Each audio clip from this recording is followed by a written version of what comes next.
Meus amigos e minhas amigas, bem-vindos à nossa primeira live do mês de agosto, né, e dessa semana.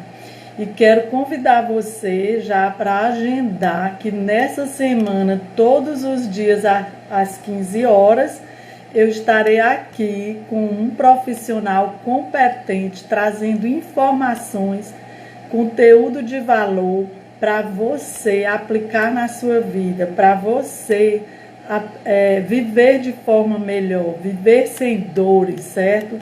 Porque se você me acompanha, você sabe que eu falo para as pessoas aposentadas e para as pessoas acima de 50 anos que querem ter uma vida nova, que querem viver sem dores, né?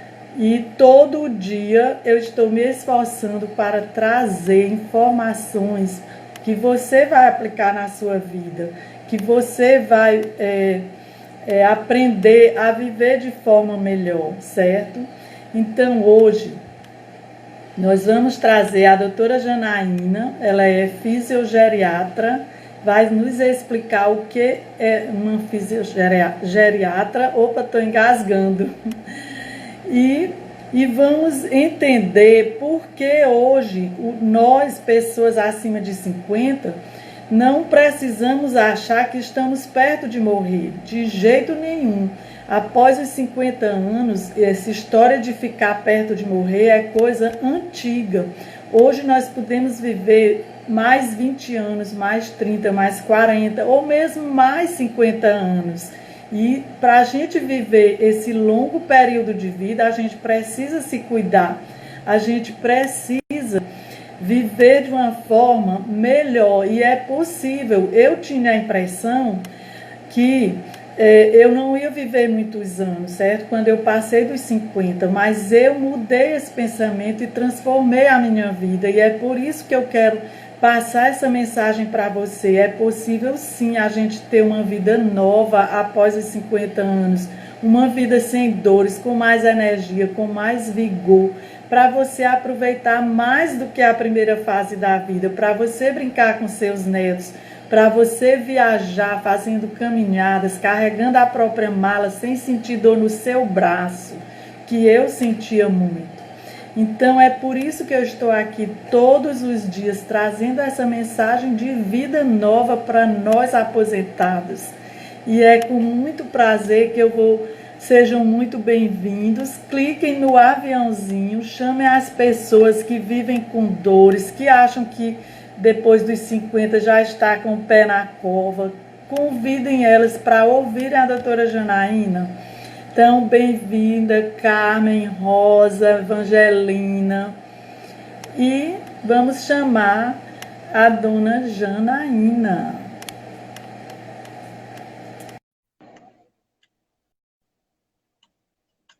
Bem-vinda, Augusta.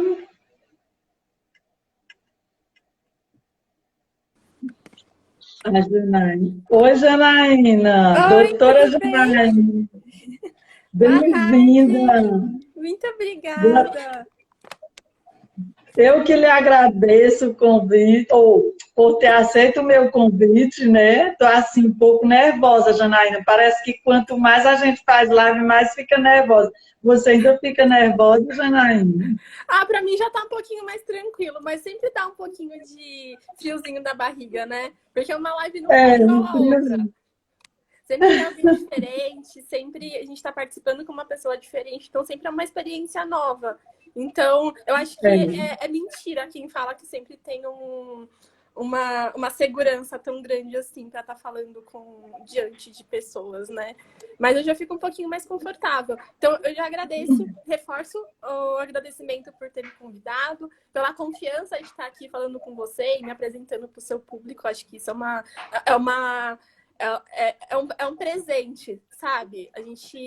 Eu sei quando a gente se dedica para estar aqui produzindo conteúdo para o nosso público, a forma que a gente quer se comunicar com eles, a forma que a gente quer trazer alguma coisa nova, e trazer uma pessoa nova no meio disso acaba sendo uma prova de confiança muito grande. Então, muito obrigada. Eu que agradeço também. A mamãe está aqui, linda, com 82 anos, a Maria Fantinelli. Beijo, mamãe, seja bem-vinda. Então, queridos e queridas, façam as suas perguntas, né? Quem quiser tirar alguma dúvida assim sobre. Vamos começar, e eu queria que você iniciasse, Janaína, dizendo para nós como é o que é a fisiogeriatria e como ela pode nos ajudar no nosso processo de envelhecimento. Sim, sim. Bom, deixa eu me apresentar primeiro, então, que eu acho que ninguém aqui me conhece, que eu não tô vendo nenhum rostinho conhecido. Meu nome é Janaína, então, eu sou fisioterapeuta em geriatria e gerontologia. Já explico o que é isso, porque às vezes as pessoas se assustam com essa palavra, né? Gerontologia, geronto o quê? Eu também tenho especialização em reabilitação musculoesquelética. A minha linha de pesquisa é dentro de lesão e dor crônica. Então, por isso que sempre estou aqui falando sobre dor, sobre prevenção, sobre como lidar melhor com isso. E eu faço parte da percussão, então, da geriatria preventiva, que acaba sendo novidade para muitas pessoas, porque muita gente acaba acreditando que a geriatria é exclusivamente para as pessoas idosas, e na real não é. E eu também faço parte de gestão de projetos gerontológicos. Então, eu tenho uma empresa, junto com algumas outras gerontólogas, que nós ajudamos outros profissionais da saúde ou não, né, de qualquer área, a gente acaba acolhendo e auxiliando na execução de projetos voltados para o público mais velho. Então, o que é a geriatria, né? O que é a geriatria preventiva? Acho que facilita um pouquinho, antes de explicar isso, explicar o que é a gerontologia, né? Essa palavra é difícil, tão diferente para algumas pessoas. A gerontologia é o estudo do envelhecimento. Então, é a disciplina que estuda o envelhecimento em todos os âmbitos, em todos os... em tudo que envolve, né, o processo do ser que está envelhecendo, tanto em aspecto psicológico, social, ambiental, de saúde, principalmente, mas é importante destacar que não é exclusivo da saúde, né? Quem é o profissional que se empenha em estudar a gerontologia, ele estuda envelhecimento em todos os âmbitos possíveis. Então, por exemplo, como que é o impacto econômico, por exemplo, na vida de uma pessoa que está envelhecendo? Como que é o ambiente, né? Como que é uma construção civil, por exemplo. Tudo isso acaba sendo influenciado e é importante ter esse estudo antes disso para poder executar todas as suas funções. Só que dentro da gerontologia tem a parte clínica, tem a parte da saúde, que é aí que a geriatria entra, né? O que é tão comum e é tão famoso, o médico geriatra, né? O médico que acaba tendo ali a posição de estar cuidando das pessoas mais velhas, né? De todas as doenças, patologias que acabam sendo mais frequentes ali. Só que assim como o médico, assim como a medicina, as outras áreas da saúde também têm um ramo de atuação muito grande. E não é diferente com a fisioterapia. A fisioterapia tem muitas áreas, é um leque assim imenso. Né? Também é muito comum, eu sempre dou esse exemplo, que as pessoas às vezes têm uma ideia de que fisioterapeuta só trabalha com fratura óssea, né? Ou com neurologia, com criança que nasce com alguma alteração neurológica, e não é bem assim. A fisioterapia é extremamente ampla e uma das vertentes da fisioterapia é a parte da geriatria. Então, promover o cuidado para a pessoa mais velha. E é aí que eu me encaixo. Só que existem diferenças, né? A gente tem a opção de trabalhar exclusivamente com as pessoas que já envelheceram, então com os idosos ou com as pessoas de meia idade, ou a gente pode começar a trabalhar com as pessoas mais jovens, para que elas consigam promover o envelhecimento de uma forma mais adequada, de uma forma mais confortável. E aí que entra a geriatria preventiva. E como foi que você que teve essa ideia de você trabalhar com os mais velhos, com a parte da...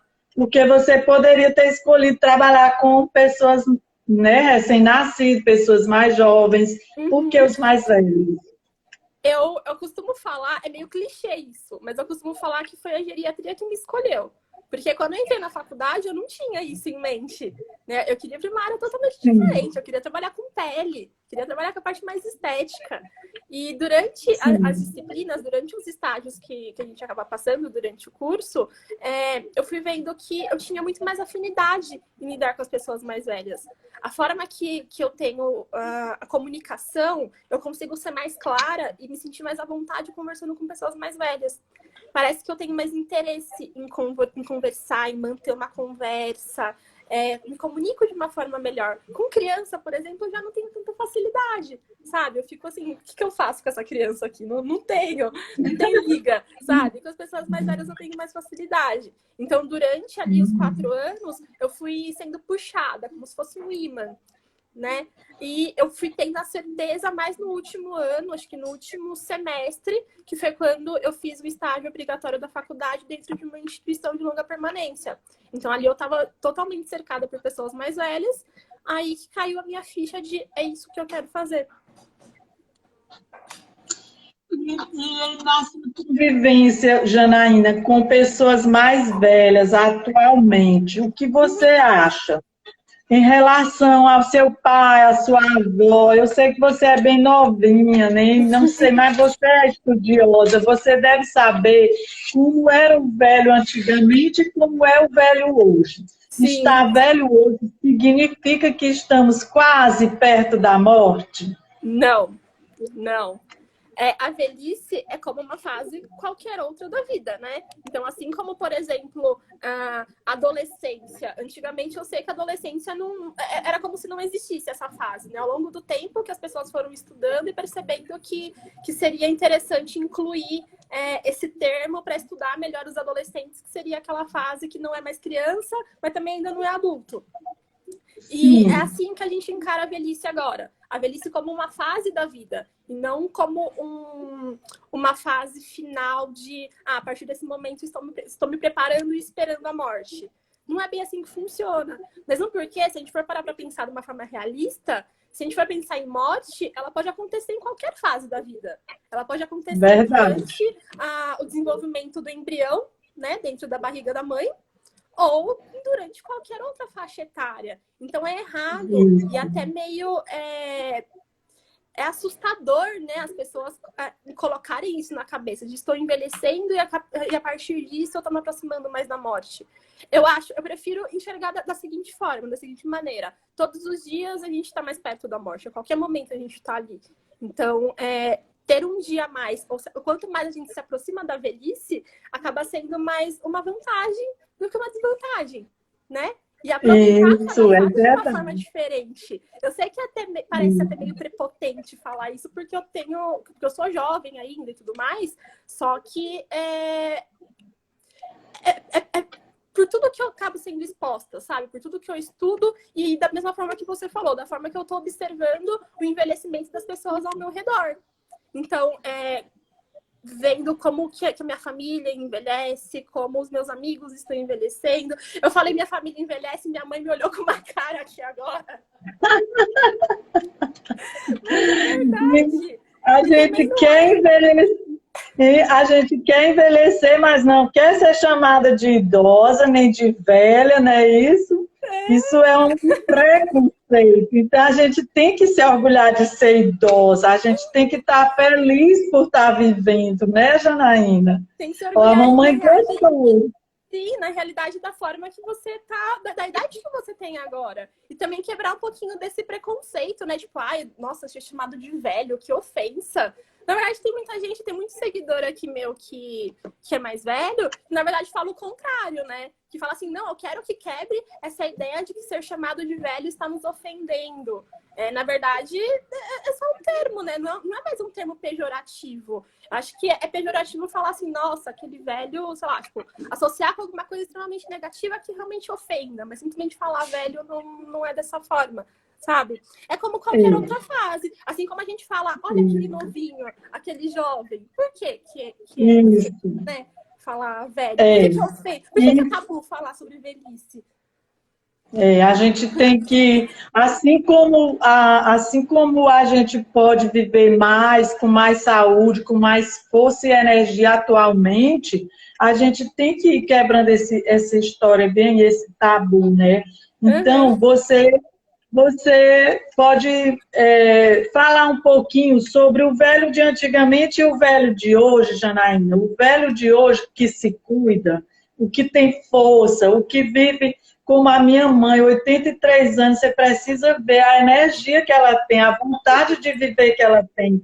E quanto mais é verdade que se a gente se cuidar, a gente pode viver sem nenhum, assim, sem nenhuma. Claro que a gente vai tendo as limitações, né? Mas a gente vai, o nosso corpo, eu acho que ele é tão maravilhoso que ele vai dando lugar a outros benefícios. Aparece uma limitação aqui, mas um benefício que vai melhorar ali. Fala um pouquinho sobre isso. Nessas limitações, eu acho que tem aqueles males que vêm para o bem, né? Às vezes a gente precisa ser exposto a alguma coisa negativa para se reinventar, né? Um processo de desconstrução e construção para poder achar uma alternativa em lidar com aquele problema e acabar transformando aquele adubo, quer dizer, aquele cocôzinho em adubo, né? Acaba sendo basicamente isso que acontece, a forma que a gente se reinventa e a forma que a gente lida com a situação. Porque tem duas coisas, ou a gente enxerga essas alterações como algo negativo e como peso e acaba deixando de aproveitar a vida por achar que acabou ali, ou a gente aceita e se reinventa e acaba tirando alguma coisa melhor em cima disso. Sim, comparando a velhice de antigamente com a de hoje, existem muitas diferenças, mas também é um pouquinho delicado comparar, porque as gerações elas sempre acabam alterando, né? Toda a forma da velhice com todas as gerações. A forma que eu vou envelhecer, a forma que eu vou chegar numa idade mais avançada vai ser totalmente diferente do grupo etário que está com 60 anos agora. Né? Então, por exemplo, os meus pacientes... o meu. Então, né? Por que vai ser diferente? Porque nós crescemos e somos expostos às coisas diferentes, né? Na sua infância, o que tinha de, sei lá, de hit musical no momento era uma coisa. Para mim, foi uma coisa totalmente diferente. Que foi totalmente diferente para os meus pais, para os meus amigos. Todo mundo acaba sendo exposto a coisas diferentes. E até na mesma época. Então, até uma questão ambiental. O que eu estou sendo exposta nesse momento está sendo totalmente diferente de uma pessoa da mesma idade, às vezes que até nasceu no mesmo dia que eu, mas que tá vivendo do outro lado do mundo. Então, o nosso padrão de velhice vai ser totalmente diferente. Né? Então, não tem só a ver com idade, tem a ver com que nós somos expostos em todos os âmbitos, né? De todos os lados. Então, a gente fala que a velhice é singular, e é muito particular. Então, cada um vai ter uma experiência de velhice diferente. E também é importante destacar que a gente está envelhecendo a todo momento, né? A cada respiração, né? Tem a teoria oxidativa que explica isso. A cada respiração, a cada troca gasosa que a gente faz na hora que a gente inspira e expira, ela promove um pouquinho mais do envelhecimento. Agora me perdi. Em toda a pergunta que você fez. Não está falando bem, é assim, porque hoje, mesmo com essas diferenças, né, a gente pode perceber que o velho de hoje, o idoso, a pessoa que os 60 mais de hoje, ele tem mais atividade, ele é assim, não usa bengala, por exemplo. Eu acho que hoje as pessoas de 50, de 60 são muito mais ativas, ainda tem a força de trabalho do que há 30, 40 anos atrás. É isso que eu quero que você concorda com isso. Sim. E a expectativa de vida também era muito menor. Agora, cada vez mais, conforme o avanço tanto de tecnologia quanto de informação, permite que a expectativa de vida aumente. Né? Por mais que a gente tenha tido um baque ali nesse momento de Covid, que tenha alterado um pouquinho, mas o mundo está envelhecendo, né? Então a qualidade de vida acaba sendo melhor. Por mais que a gente acaba sendo mais exposto, nosso corpo esteja um pouco mais desgastado por exposições, mas a gente tem maior capacidade de viver por mais tempo. E a nossa mentalidade também, né? Até as formas de educação nos permitem cuidar melhor do nosso corpo. Então, olhar para nós, promover um cuidado, é claro que não é garantia de que a gente vai viver por mais tempo e com total saúde, né? Com total, viver sem problemas. Mas a gente tem a possibilidade de viver por mais tempo de uma forma um pouco mais confortável. Isso. E você, outra coisa que muitas pessoas acham é que depois dos 50, nós sofremos muito as dores da idade. Elas associam dor com a idade. E eu não concordo com isso, porque eu sofri muitas dores e eu comecei as minhas dores muito antes dos 50 anos. E eu fui cuidando delas. E teve um tempo que eu achava que era dor da idade e que eu não ficaria boa nunca mais dessas dores.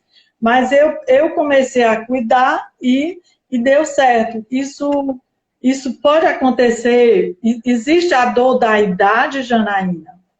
Não. Dor é uma coisa muito complexa. Dor é tão complexo que existem especializações voltadas exclusivamente para dor, porque não é todo profissional da saúde que tem a expertise para poder tratar dor, né? Porque às vezes a gente tem uma noção de que dor é simplesmente um sintoma. É algo que está aparecendo ali em algum momento para poder mostrar que tem algo errado. E não é bem assim. A dor crônica, por exemplo, hoje a gente já considera ela como uma doença, é patológico. Por mais que seja comum acontecer, que seja frequente várias pessoas relatarem que sentem alguma dor, isso não quer dizer que é normal, né? Então, voltando ao envelhecimento, existem coisas que são normais e frequentes que acontecem, mas que não são normais, mas são frequentes. É comum ver alguém relatando. Mas existem algumas coisas que são normais, que fazem parte do processo. Dor não é normal. Dor, então, a gente vai associar como algo Em patológico. qualquer idade, né, Janaína? Em qualquer idade. Não é normal sentir dor. É comum, é frequente.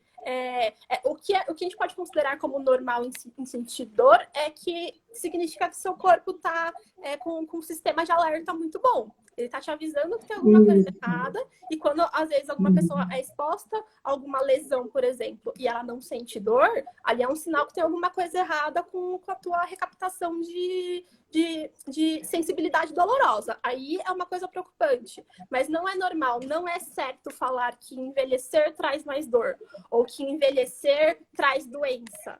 Está trazendo alguma doença porque tem alguma coisa errada. É sinal que durante a tua vida, durante a sua juventude, ou você teve hábitos de vida que não foram legais, ou que simplesmente a tua genética não contribuiu, você não foi bem... não foi muito utilizado. Não, né? se cuidou. Eu gosto de dizer, Janaína, que as minhas dores, elas foram consequências dos meus comportamentos, de tudo que eu fazia, não só do comportamento da minha alimentação, da minha inércia. Se a gente tem, eu gosto de dizer também que a gente tem 2 braços e 2 pernas, então a gente tem que se movimentar. Claro. Então, quem tem dor, quem tem uma dor crônica, por exemplo, deve fazer atividade física, deve se movimentar, melhora a dor ou piora? Conte aqui para nós. Nosso corpo é uma máquina de movimento, né? Então, tudo que a gente não usa, tudo que a gente não vai movimentar, ou vai atrofiar, ou vai perder força, e vai acabar promovendo dor. Então, é muito errado em quem fala, tem aquela mentalidade de assim, eu estou sentindo dor nesse momento, vou deitar aqui, vou tomar um remedinho, vou deitar aqui até a dor passar, que esse vai ser o meu tratamento. Tá errado. Por mais que seja desconfortável, porque às vezes no momento pode exacerbar um pouquinho a dor, mas o movimento físico ali naquele momento é muito importante, porque enquanto a gente está se movimentando, o nosso corpo acaba liberando algumas substâncias, tanto de prazer quanto de analgesia. Então, o nosso próprio corpo tem a capacidade de nos promover uma diminuição de dor. Então, é algo químico nosso, né? Então, quanto mais a gente se mantém em movimento, melhor vai ser.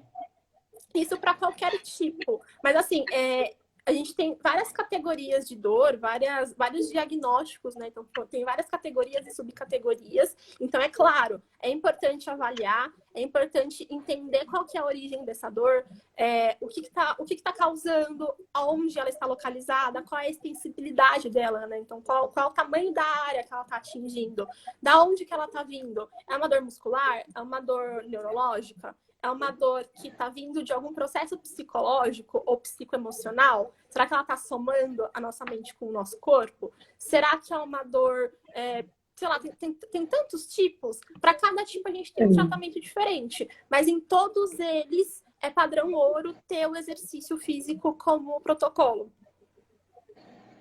E às vezes, Janaína, a gente está assim, cheia de dores e se acha que é desânimo, acha que é da idade.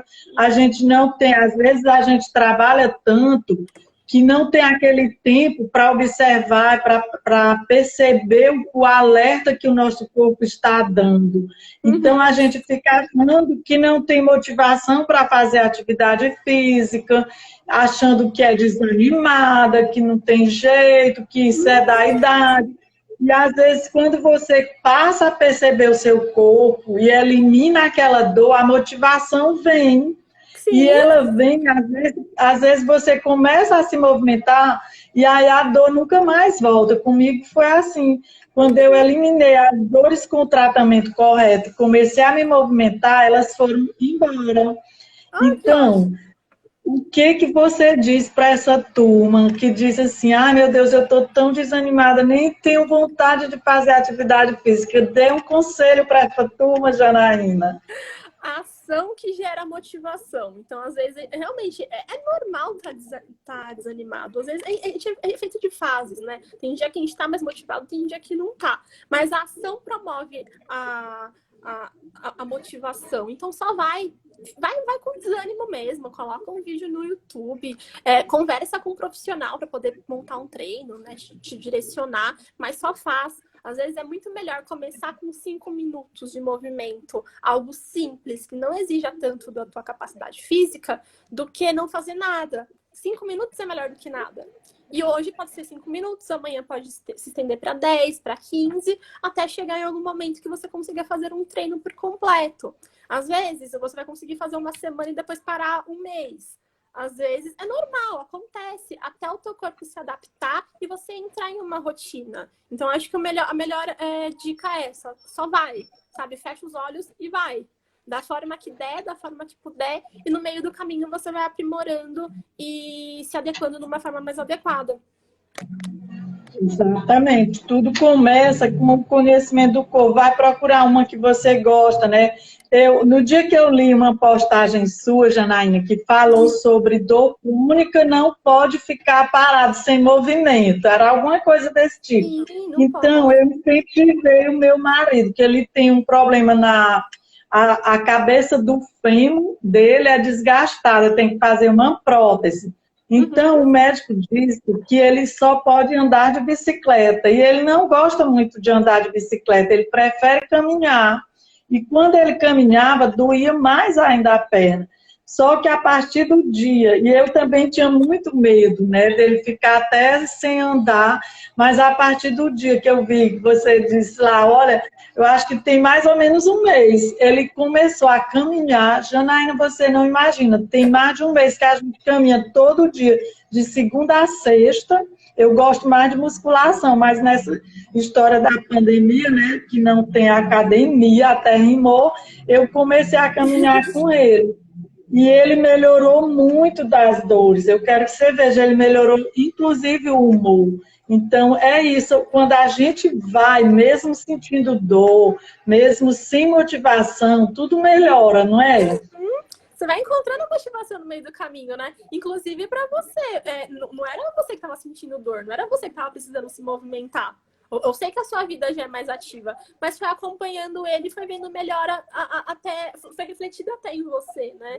Então tem essa vantagem também. O que eu não entendi é porque que o médico falou de ser em bicicleta e não poder caminhar. Eu fico um pouco receosa, eu tenho um pouco de medo, às vezes, do que médico fala sobre movimento. Porque se for parar para pensar, tendo um raciocínio lógico, o que a gente precisa exigir durante uma pedalada é muito mais complexo do que uma simples caminhada. E falar para uma pessoa que ela não pode caminhar é muito perigoso. Acaba gerando o que a gente chama de cinesiofobia. Então, vamos supor que teu marido ali tivesse levado a ferro e fogo o que o médico falou e tivesse parado de caminhar. aonde que ele estaria nesse momento, né? Geralmente as pessoas interpretam essa informação do tipo assim, se eu não posso caminhar, então eu tenho que ficar sentado o dia inteiro. Então vai ser muito mais efetivo eu comprar uma cadeira de rodas, começar a me movimentar com cadeira de rodas por aí, porque meu médico falou que eu não posso caminhar. Aí que ele começaria a ter problema. Aí que a dor dele começaria a aumentar, o desgaste articular dele começaria a ser maior, ele começaria a desencadear um monte de outras coisas negativas, né? Inclusive com falta de força, resistência. Aí ele iria começar a necessitar da cadeira de rodas e no momento que ele precisasse ficar em pé, ele ia ficar com medo. Medo de cair, medo de sentir mais dor, e acaba gerando uma fobia em cima disso, né? Então, olha como que a comunicação de um profissional da saúde acaba sendo importante nisso. Às vezes não parece uma coisa tão grande, mas desencadeia algo bem preocupante. E eu gostei do seu relato, né? De ver como que ele conseguiu ficar bem se movimentando. E é com algo simples, é com caminhada. Caminhada a gente consegue fazer até trancado dentro de casa. Mesmo que o nosso espaço seja curto, mesmo que a gente ande em círculos no meio da sala, já é considerado uma caminhada, a gente já está se movendo, já está saindo do ponto inicial de repouso. Isso já acaba sendo benéfico. E quando eu disse para ele sobre o seu post, parece que ele ganhou mais confiança. E ele agora, ó, quando tem dia que eu nem quero ir, ele me puxa. Janaína, mas eu vi também que você dá assim, uma diferenciação entre atividade física e exercício físico. Que eu, na minha cabeça é a mesma coisa, mas você disse que não é. Explique isso. Não. O nosso corpo, por mais que a gente esteja em repouso, mesmo quando a gente está dormindo, né, deitados, ele tá se mantendo em atividade, porque os nossos órgãos possuem movimentos, a nossa musculatura acaba sendo ativada. É claro que tem diferença dependendo da postura que a gente está, dependendo da influência da gravidade, mas o nosso corpo se mantém em atividade. Então, tudo que é automático que o nosso corpo faz, ou que a gente faz de uma forma que não é programada, ela é considerada atividade física, o que é funcional para nós. Então, por exemplo, nesse momento, eu tô aqui sentada, tem musculaturas minhas que estão sendo ativadas para me manter nessa posição. Então, o meu corpo está em atividade. Né? Eu não estou programando isso, eu não estou obrigando a minha cabeça a mandar informação para o meu corpo para me manter nessa posição. É normal, é funcional.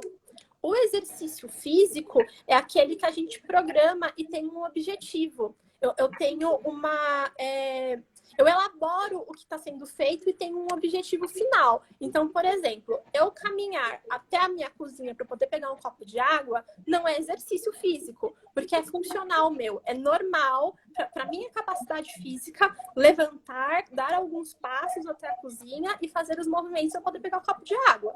Pela minha capacidade física.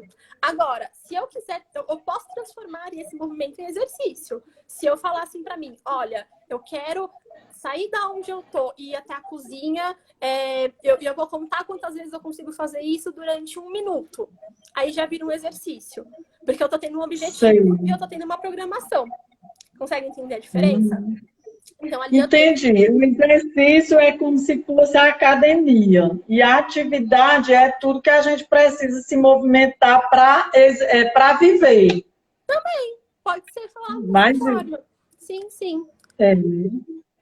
Não que necessite exclusivamente da academia, mas o que a gente faz na academia é um exercício e é o que a gente acaba programando.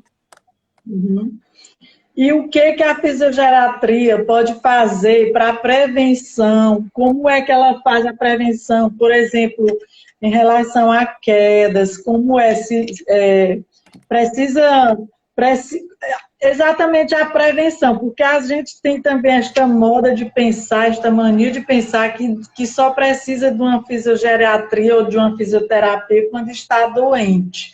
Mas você fala da prevenção. Como é isso?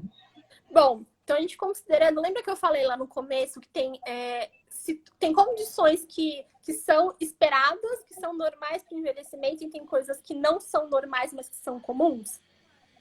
Conforme a gente vai estudando a geronto, a gente vai destrinchando cada um desses itens. Então, eu já sei mais ou menos o que esperar com um público mais velho. Considerando o que já saber, o que esperar, Por mais que eu pegue um indivíduo que não tenha nenhuma dessas condições, eu consigo prepará-lo para que ele não chegue a atingir alguma coisa do tipo. Então, por exemplo, um diabetes. Diabetes é muito comum em pessoas mais velhas, o que não quer dizer que é normal, porque é patológico. Nossa, que palavra difícil, falei minha língua. Então, por exemplo, é errado falar que todo idoso tem diabetes. Mas é certo falar que é comum, porque é frequente. Então, o que eu posso ter de condutas com essas pessoas mais jovens para que ela consiga prevenir uma diabetes?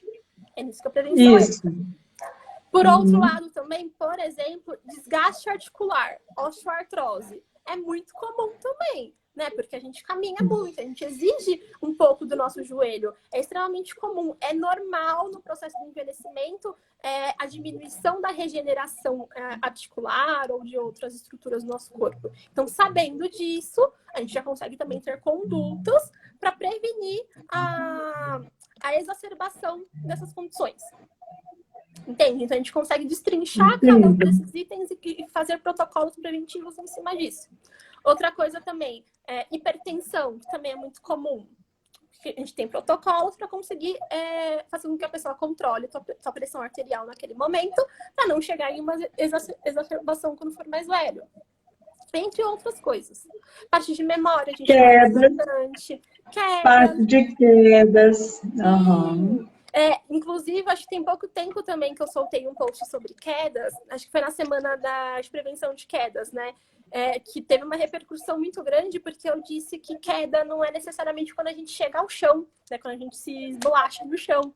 E que tem muitas pessoas jovens que já sofrem quedas e às vezes não sabem, né? Então, o que é queda? Vamos definir ali o que é queda. Queda é quando o nosso corpo se desloca da altura inicial. Então, se nesse momento, se eu desequilibrar e ir um pouquinho para o lado aqui no chão, e eu não conseguir ter uma reação para me proteger, já quer dizer que eu sofri uma queda. Mesmo que eu não chegue ao já chão. Desequilibrou. Já saí do meu estado daqui, né? Eu já caí um pouquinho, né? Eu já baixei o meu nível. Então, isso já é uma queda. E isso é importante, por quê? Porque cada vez que acontece algo assim, a gente precisa contabilizar. Quanto mais frequente for esses desequilíbrios, né? Essa saída da posição neutra, né? Da posição que eu tô aqui conseguindo me manter, significa que quando eu for mais velha, eu tenho cada vez mais chances de virar um idoso que cai. De virar um idoso que cai por qualquer coisa. Porque na juventude eu já estou sendo exposta a essa condição negativa. Entende? Então, essa é uma das coisas que a gente também trabalha na geriatria preventiva. Listar, analisar, investigar junto com a pessoa como que está sendo essa relação com quedas. Quanto que ela tropeça no dia a dia? Quanto que ela se desequilibra? Quanto que ela se machuca? Derruba as coisas. Oi? Derrubar as coisas. Quanto que ela derruba as coisas? Não tem aquela segurança na hora de segurar, às vezes, até uma colher, não é isso? E às vezes a gente é jovem e não se preocupa com isso, não se percebe, né, Janaína? Aí quando acontece, quando começa a acontecer, já está virando quase uma doença, não é isso? Exatamente isso. Ou às vezes o que é muito comum também, que eu acho que às vezes as pessoas até fazem sabendo que é inconsequente, mas ainda assim continuam, né? Falam assim, eu tenho que aproveitar nesse momento que eu sou jovem para poder fazer certas coisas, ou levar o meu corpo no extremo, porque quando eu for velho eu não vou conseguir mais fazer isso. É uma mentalidade errada. É muito melhor pensar da seguinte forma, eu vou deixar o meu corpo forte para quando eu for mais velho, eu continuar fazendo as mesmas coisas que eu tenho capacidade de fazer agora. E não ao contrário, né? Não adianta você se desgastar por completo enquanto está jovem, porque aí sim, quando você envelhecer, você vai chegar em um desgaste muito grande. Então, é legal mudar essa mentalidade, né? Essa linha de raciocínio. Então, é muito melhor prevenir para manter uma linha estática, né? Manter a sua condição o mais próximo possível, e não ter tanta queda, do que fazer um desgaste totalmente grande enquanto é jovem e chegar na parte mais velha e acabar culpando a velhice, como se fosse a culpa da idade. Exatamente. É como se você estivesse plantando doenças, porque a gente Isso. é uma máquina. Nós vamos, se a gente não cuidar, é igual um carro, eu comparo muito. A gente Uhum. tem que se cuidar, porque senão na velhice você vai sofrer, vai adquirir doenças e vai achar que é da velhice. Não é, Não é é. do nosso comportamento.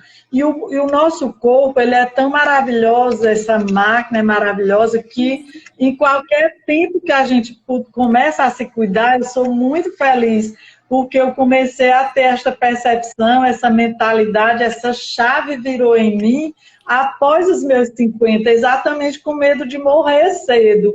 Quando eu completei 50, eu pensava que eu ia morrer assim, com 60, com 55, sabe? Eu fiquei Uhum. apavorada.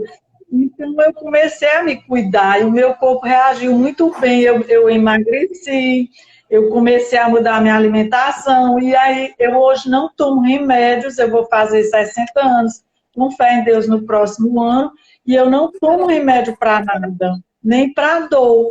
Então, por isso que eu viver bem. Agora, se você mudar seus comportamentos, sua mentalidade, fica a dica, né, Janaína, para os jovens de hoje, comecem a aproveitar a vida, mas de forma responsável, com respeito ao corpo, né, cuidando da máquina de vocês. Se vocês quiserem viver longos anos com muita saúde, não é? Sim, sim. Ou mesmo que não seja por longos anos também, né? Mas aproveitar o momento, até o nosso presente. Aproveitar da melhor forma, né? Aproveitar com qualidade. Às vezes, uma extensão de tempo não quer dizer... A quantidade, às vezes, não quer dizer qualidade, né? Então, às vezes, as pessoas vão deixando para amanhã, às vezes amanhã não chega, né? E também Isso. outra coisa que eu acho que tem a ver com o que você falou é que a gente envelhece da forma que a gente vive durante a juventude. Então, cada ação, tanto positiva quanto negativa, é uma semente que você plantou. Então, você só vai conseguir colher aquilo que você exatamente plantou. Se você plantou alguma coisa negativa, você vai colher alguma coisa negativa. É a lei, é assim que vai funcionar. Então, Janaína, está chegando muita gente. Olha, eu quero dizer que o papo está maravilhoso, Ai, a tanto para sua os acabou de entrar, a sua é maravilhosa, linda. acima dos 50 ou jovem, vale a pena ouvir as palavras da Janaína, certo? Comecem a se cuidar hoje. É isso que eu proponho. Eu gosto de dizer que a gente pode viver após os 50, Janaína, como a nossa segunda adolescência. Após os 50, a gente se sente livre para fazer muitas coisas. A gente, no começo da nossa adolescência, o pai e a mãe ali nos podando, às vezes para o nosso bem, mas a gente não gostava. E hoje, de certa forma, às vezes a gente tem os filhos querendo nos podar, mas nós já temos a autoridade para dizer, opa, para aí, eu sou livre, eu quero viver assim, e para a gente ter essa liberdade, a gente precisa ter saúde. Às vezes não é só dinheiro, é saúde em primeiro lugar, não é? Sim, sim.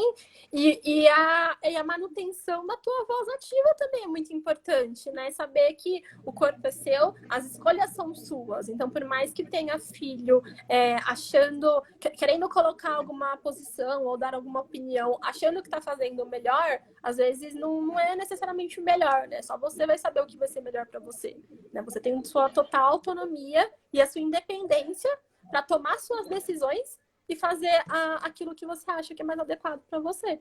Então tá totalmente certo. É um pouco complicado porque é comum acontecer a inversão familiar, né? Quando os filhos se tornam os pais dos pais. Às vezes é necessário, porque às vezes realmente o idoso acaba perdendo a tua capacidade de tomar decisões, então o familiar acaba ficando um pouco mais responsável por isso, só que às vezes o filho acaba confundindo as coisas, né? Às vezes o idoso tem a cognição totalmente preservada, ele tem total capacidade de tomar Sim. suas próprias decisões, e o filho acaba falando assim, não, agora você já tá velho, agora você voltou a ser criança, e você não tem mais, você não sente mais desejos, você não tem mais direito em tomar decisão nenhuma, deixa nas minhas mãos. E isso é muito perigoso. Isso é É muito raro. demais. Eles ficam muito tristes, eles ficam se sentindo inúteis, né? Uhum. Achando que já é hora de morrer para não dar trabalho. A gente tem que ter muito cuidado com os pais da gente. Eu sempre tive. O meu pai viveu 98 anos e foi lúcido. Ele morreu do coração, está com uns 4 meses. Graças a Deus, não foi de Covid. E ele, até a última hora, ele brincou com as enfermeiras, ele fez gracinha, ele estava lúcido. Então, é assim, a gente tem que respeitar, né? A Uhum. vontade deles em qualquer idade. Claro. Pois, e quem aí, olha, a vozinha entrou, quem aí quer fazer alguma pergunta para a Janaína? Nós já estamos quase encerrando, estamos nos 45 minutos. E eu quero dizer que quem está entrando agora vai ficar salvo para você ver do começo, são informações maravilhosas. E o que mais que você tem para dizer para nós, para a gente se prevenir, para a gente se cuidar? Diga aí uma coisa assim, um puxão de orelha para aqueles que não se cuidam, Janaína. Ó, eu vou dar a melhor dica de todas. E eu sei que pode parecer um pouquinho egocentrismo de trazer para minha área, mas não é. Eu indico para todo mundo, mesmo os mais jovens, fazer uma consulta com algum profissional da geriatria. É a melhor coisa que existe. Porque a gente muda a nossa cabeça, a gente muda a nossa percepção sobre o nosso corpo. Né? Ano passado, eu tive meu primeiro contato com um gerontólogo. Gerontólogo é aquele profissional que estuda há 4 anos a gerontologia, né? Então tem essa diferença. Tem a atuação que é igual a minha, por exemplo, que eu tenho a minha formação primária na físio e me especializei em geriatria, existe essa classe profissional, e existem os gerontólogos plenos que estudaram os 4 anos para isso. E eu tive a oportunidade de fazer uma consulta com um gerontólogo. E nesse momento, por mais que eu já era uma profissional da área, eu ainda tinha na minha cabeça assim, caramba, o que eu vou fazer num lugar assim, né? O que ele tem para me falar se eu tenho só 23 anos? E na real, ele teve muita coisa para me falar. Ele conseguiu vistoriar o meu corpo, o meu estilo de vida até o momento e conseguir me dar direcionamentos e orientações.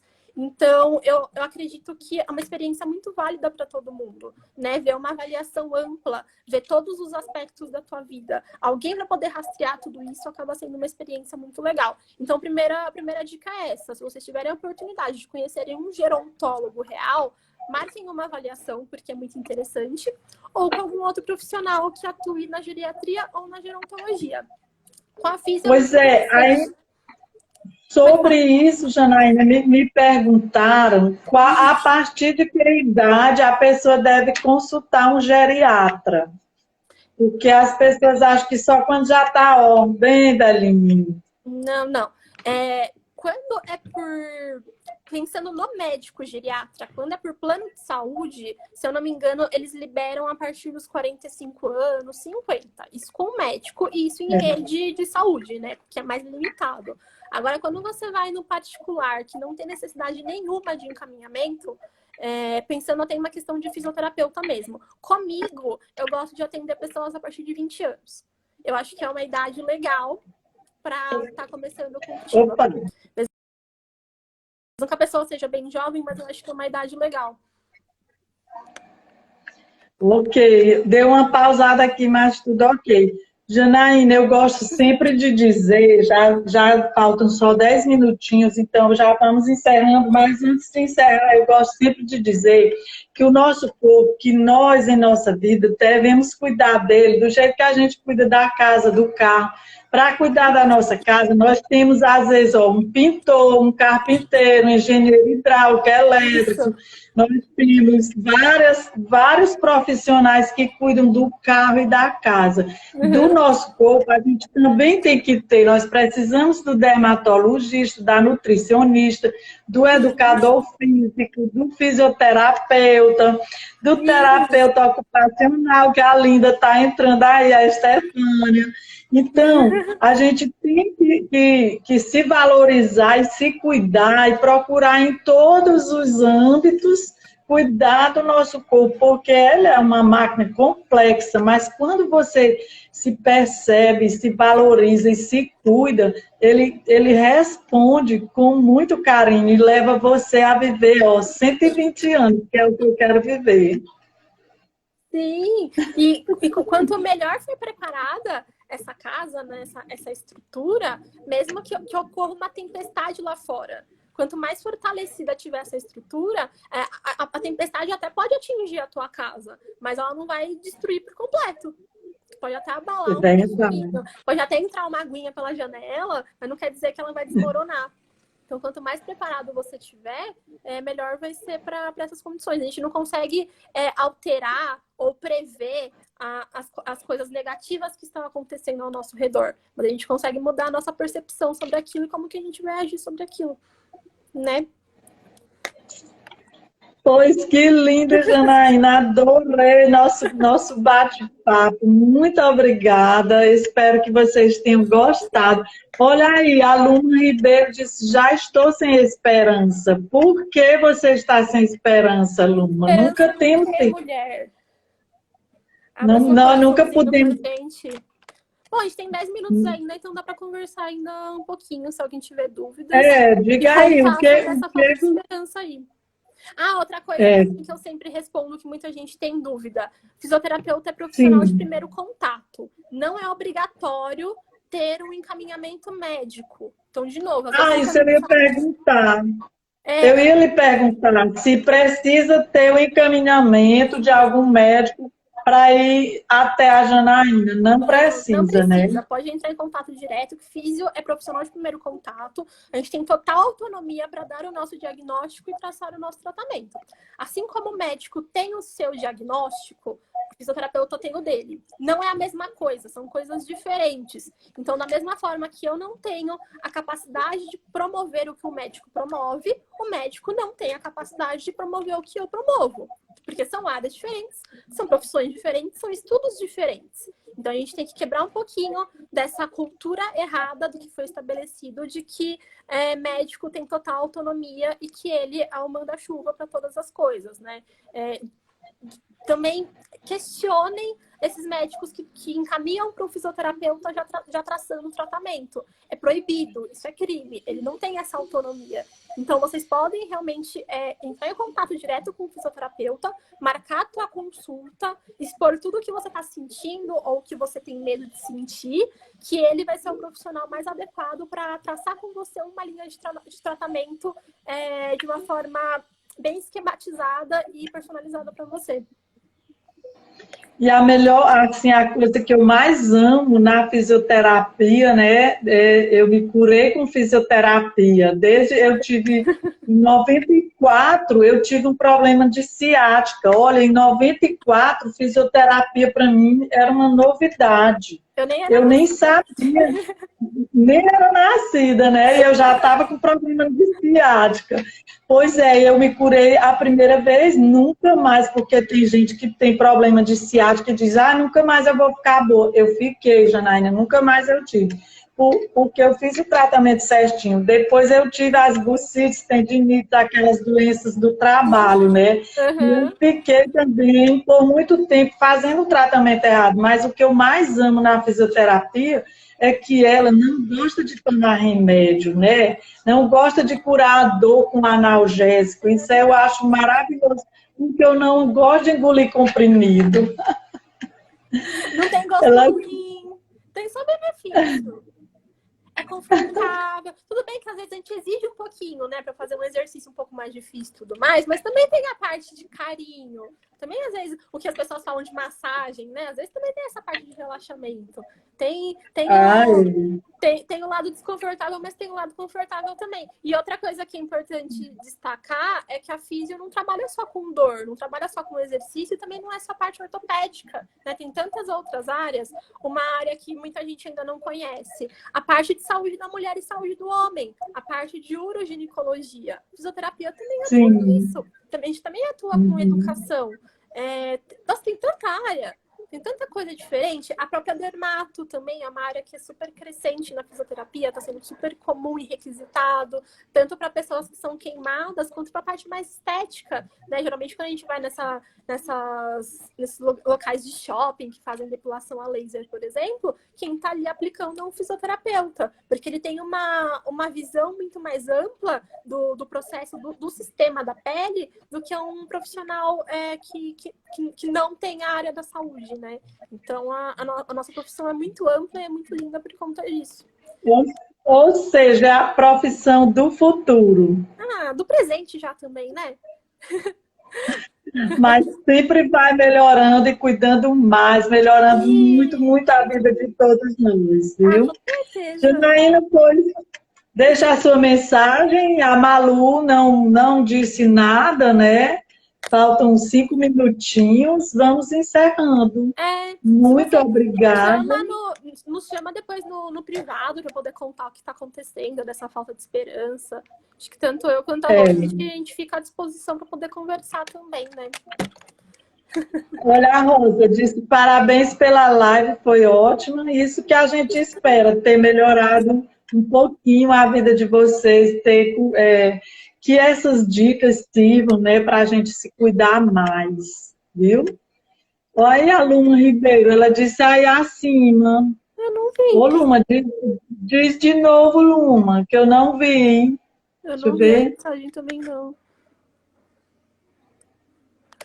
Ai, ai.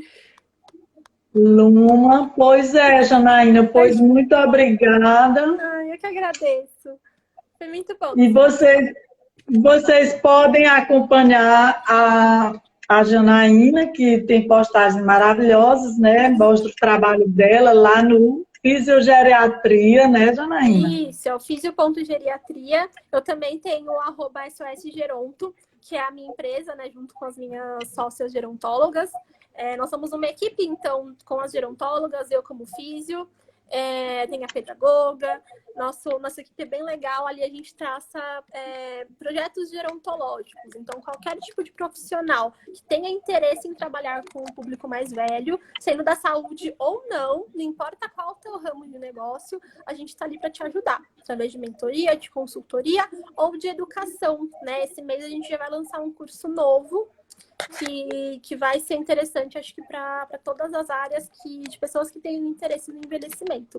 Então, podem entrar em contato comigo. Eu sou totalmente aberta a conversar com vocês, tirar dúvidas, dar conselhos e sempre trazer algum conteúdo interessante de uma forma simplificada. Eu não gosto de ser a profissional da saúde que veste uma carapuça de que eu sou totalmente séria e que eu tenho que falar com uma linguagem técnica e complicada. Eu tento ir totalmente pelo lado contrário. Eu tento sempre trazer de uma forma mais descontraída e mais simplificada, para que todo mundo entenda.